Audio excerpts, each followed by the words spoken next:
So today we are going to be talking together about customer experience, some of the things that you've experienced on Amazon, some of the things that you've experienced off of Amazon.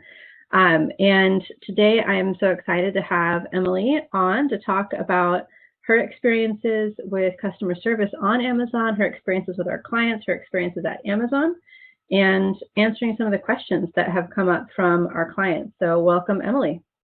Thank you. Happy to be here. Awesome. So let's just start super high level. So when I say customer experience, what do you think of? What are some of the thoughts that come into your mind and some of the things that you've had to work on with clients or customers at Amazon?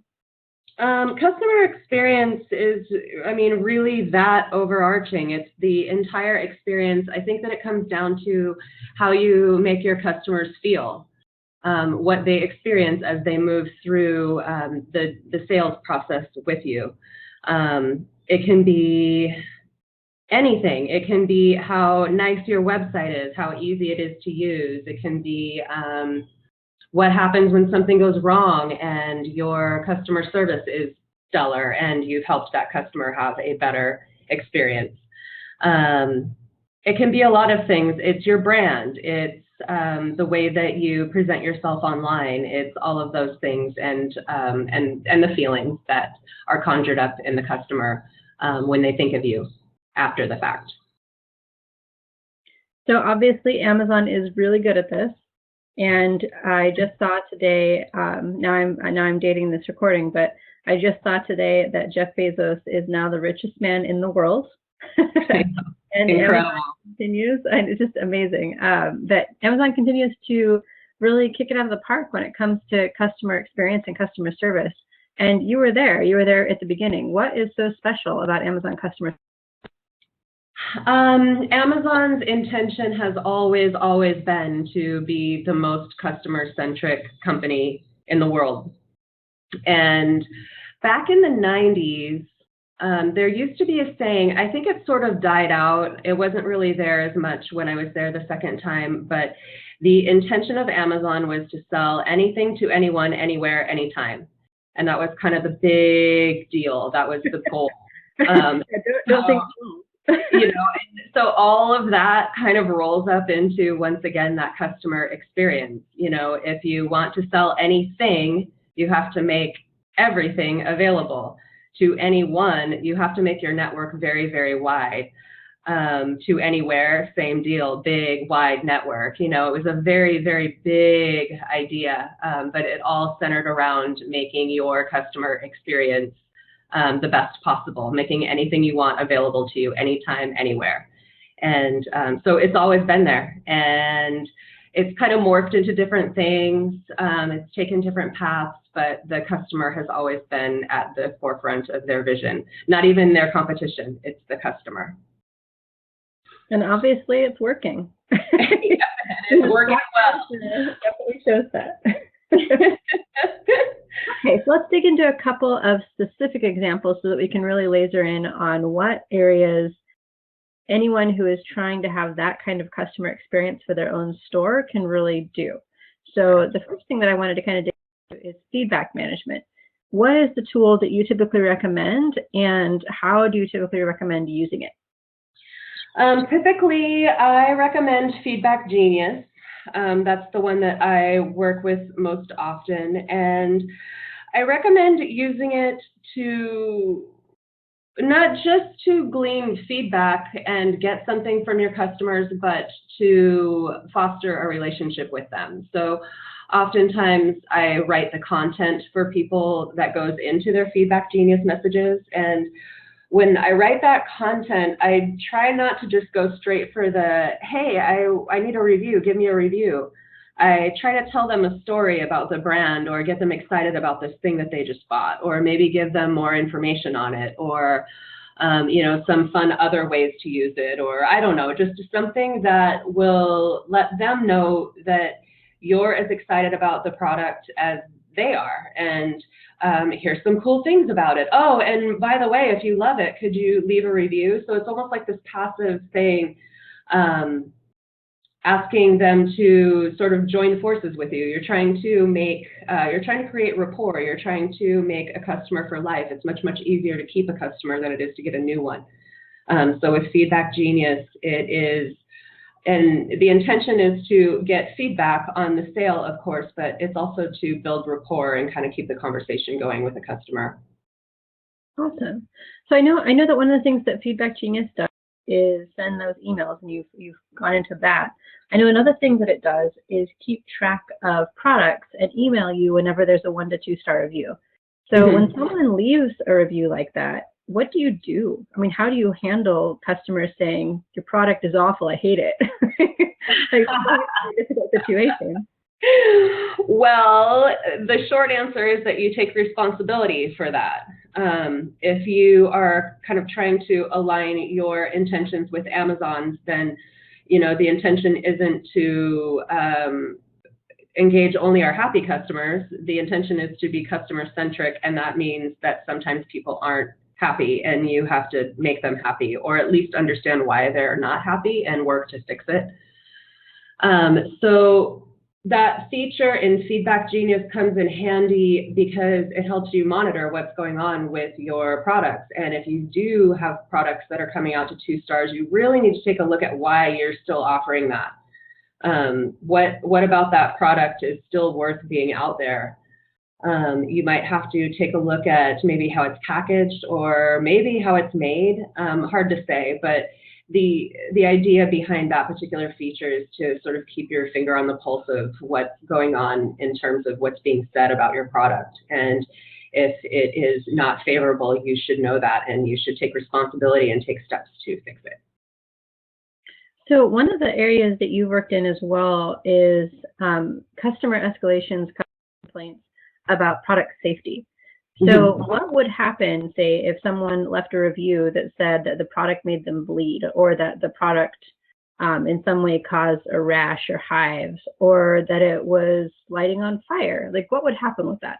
Well, the nature of the complaint, you really have to kind of dissect that a little bit. So any complaint like that, something that made you bleed, you would need to look at how that could possibly happen. Is there any way that the product could realistically do that to a person? Is it possible that they weren't using it correctly? Is it possible the instructions aren't good enough? Same with something like hives or stomach upset. You know, that's probably some kind of an allergic reaction. How's the labeling on the product? Does it inform you that the thing contains soy or whatever it is, you know, possible allergens? There's lots of different ways that you can look at complaints. So whenever I would run across those, I would just start with that basic thing and think, how could this possibly happen? And then try to get more information if possible too. It's always good to engage the customer. The main point, when somebody leaves a review like that, they want to be heard. They're saying things that you need to hear. So engaging them, asking more information, sort of partnering with them. I want to help you fix this. I don't want other people to have this happen to them. Can you tell me more about what happened? Goes a really long way, especially when a customer is already upset or already been hurt. For you to approach them and say, I care about this thing that happened to you. Can you please help me get to the bottom of it? People love that. Awesome. Yeah, I remember one of my most shocking / what in the world could possibly have happened to make this a customer complaint was a customer complaint that got escalated to me when they said that when they opened the sleeping bag on Christmas morning for their daughter, a live bat flew out. I remember that. Yes, I remember reading about that. Then, like, following your thought process, how could this happen? Is this a reasonable thing to have happened? Yes. And how in the world could there be a live bat? Yeah, how is that even possible? We had a few of those. I remember another time there was a scorpion in a box for an elliptical trainer. It was either an elliptical trainer or a treadmill, but it was a great big box with exercise equipment in it. And it wasn't a live scorpion, it was dead. But I actually investigated that one and followed it all the way up the chain, and the only thing we could figure is that the place of manufacture was actually where it happened. It was in there for a good long time. Oh, that's so horrible. So yeah, there's lots of different, there's some really weird ones. We saw some really weird ones. But yeah, at the end of the day, your most important thing to remember when you're working with any customer who's just not happy in some way is to make sure they know you hear them. That's just so important. Cool. So we talked a little bit about Feedback Genius and the things you can do with Feedback Genius in responding to reviews. What about seller feedback? So I know a lot of folks see the product reviews come into seller feedback and then, wait, I can get this removed. Is that the end of the story? No, it's not. You really should pay attention to the star rating that you're given, and also if it's a product review. If the product review shows up in your seller feedback, but it's a 5-star review, that helps you. So, you know, no, it's not an appropriate use of the seller feedback forum, but it doesn't hurt you either. In fact, it helps you. It's a 5-star review. So you could leave that, and that would be fine. You do need to monitor your seller feedback though, because if somebody does leave a 1-star review, they're unhappy about something, it is nothing but a product review. You can have it removed, but I think you should also pay attention to the fact that you still have an unhappy customer. Just because you were able to erase their sentiment online doesn't mean that they're not still unhappy. So I would take what they said and put it in a message and approach them for sure. But if it's removable, definitely remove it. Cool. So how do you approach them? What words are you actually using? Is there something that you typically use, or what's your approach there?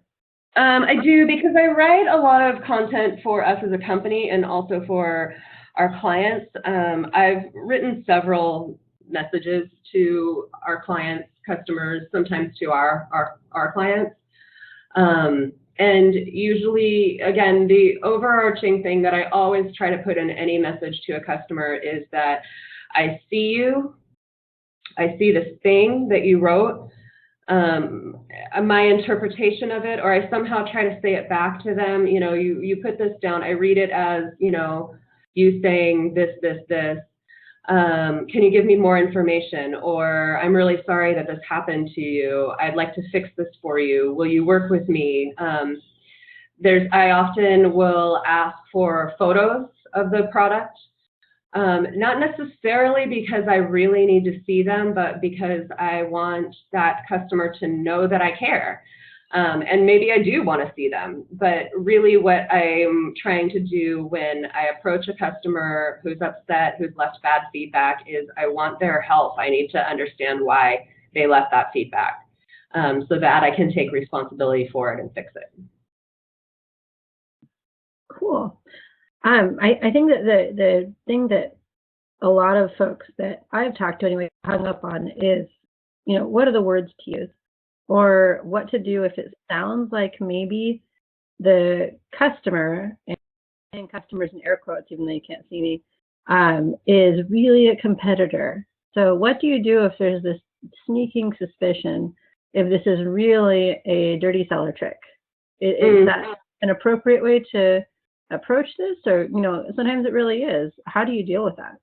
Yeah, you know, for things like that, if I really think that it's a competitor, I will often, there's nothing in the world wrong with saying, I'm very sorry that you had this experience.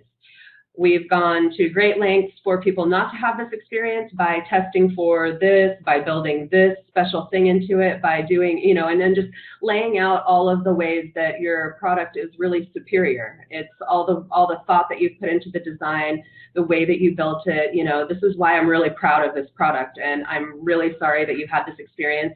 I'd love to know more. Please write to me at XYZ@X company. And tell me more about your experience, but here's all the things that I love about this product. There's really nothing wrong with saying something like that, and particularly if it's a competitor. If it's a competitor, you can almost always tell because they'll talk about the specs of another product that they love so much, or it's their product. So, you know, there's nothing wrong with publicly responding to feedback like that and saying, you know, I hear you. This is how we built the thing. This is how it should be. And I see that you didn't have that experience. Would you mind reaching out to me and telling me more? So sometimes I feel like there's this kind of compulsion to, is that something that you recommend with Amazon? The recording cut out. You said sometimes there's a something to something. I didn't catch it. I'm sorry. No problem. So sometimes there's a compulsion, I think, to fight back, especially when it feels unfair, that there's this competitor who's talking about these specs of this product, and you know perfectly well that the average consumer does not care or know that those are the specs. So it's probably a competitor. Does it make sense to fight back? No, it doesn't. It doesn't make any sense. I'm trying to think of that quote about matching wits. There's some really great quote for this kind of thing. That's, you know, like if you're fighting with somebody, you both look like fools. If they're yelling at you, it's best to just leave it alone, kind of thing. You can say your piece. You know, have your response ready. Compose a response, have somebody else even look at it. We do this all the time at Cascadia. One of us will write something and then toss it to the group and have somebody else edit your emotions out of it, have somebody else, you know, help you perfect it, and then say your piece and just be done with it. Because when they start coming back and saying, yeah, but, you know, and leaving all the comments or doing whatever they're going to do, it's them that will look like a fool. If you can just say what you want to say and move on with your day, then you've risen above it. You've taken that high road. I think certainly good advice on Amazon. There's so many times when it's so frustrating, different things happen. I know I'm working on a particular situation right now where the product keeps being hijacked, and it's, you know, it's my client, and it's not even something that I've put the blood, sweat, and tears into, although of course I've been working hard for my client, but wow, I'm just infuriated. It's so frustrating. And yeah, there is that compulsion to want to fight back, and it's, you know, it's counterproductive. Before we sign off, after our, I think, really great discussion on customer experience, is there anything that you would want to leave anyone listening to this? What would you want to leave them with as a final kind of critical key piece to understanding Amazon customer experience and how to make it better for your customers? You know, I guess I would just kind of piggyback on what we were just saying and try to keep it in the forefront of your mind to act, don't react. You should always be, yes, reacting to the messages that customers leave you. But I guess what I mean more is manage your reviews, manage your feedback, manage your customer experience, manage things, have processes put in place so that you don't have to get in fights with people and you don't have to be at a loss for words. You can just have your processes in place, have your customer experience in place, and then from there, it's just more a matter of tweaking things. It's more a matter of actually focusing all of your attention on this one person, because you already have everything kind of laid out. You already have your processes. Now you can focus on Joe Q customer who has this very important thing to say. So I guess in the grand scheme of things, the most important thing I would say is have your processes down, know them well, have your customer message, have your company message, your brand story, have everything tied together so that it's a big cohesive brand customer experience. And then within that, you can really narrow down on the specific customers and their specific experiences. And from there, you can tweak things even further. Well, I think this has been so helpful. Thank you for taking the time to talk to the folks who will be listening to this, and I hope that everyone finds it as useful and helpful as I have. Absolutely.